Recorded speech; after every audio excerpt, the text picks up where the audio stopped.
تمام رشتوں کو زندہ کرنے والا جو عمل ہے وہ زبان کا میٹھا بول ہے۔ جب اللہ سے محبت ہو جاتی ہے تو ساری شکایتیں ختم ہو جاتی ہیں۔ تم اس رب سے گلہ کرتے ہو جو 70 ماؤں سے زیادہ پیار کرتا ہے۔ دل کو سکون ملتا ہے جب اپنی ہر بات خدا سے کی جائے۔ نماز دلوں کی نفرت کو ختم کر دیتی ہے۔ دنیا کو چاہنے والا بکھر جاتا ہے اور اللہ کو چاہنے والا نکھر جاتا ہے۔ صبر کر کے انسان تھک ضرور جاتا ہے مگر رب کی طرف سے جب بھی ملتا ہے صبر کا صلہ تو تھکن سے زیادہ سکون ملتا ہے۔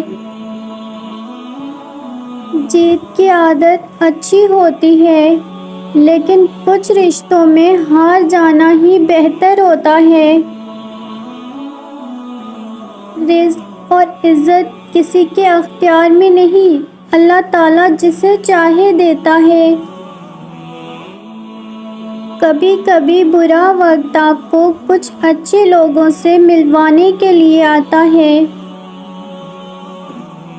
مشکل اس لیے بھی آیا کرتی ہے کہ بندہ صبر کرنا سیکھے۔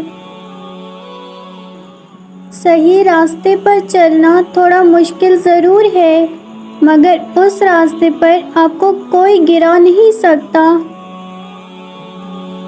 جو تمہیں سمجھ سکتا ہے وہ تمہارا رب ہے، امید اسی سے رکھو ہر چیز کی کیونکہ وہی تمہارا سب ہے۔ صبر کرنا اتنا مشکل لگ رہا ہے نا، دیکھنا اس کا اجر بھی اتنا ہی خوبصورت ہوگا۔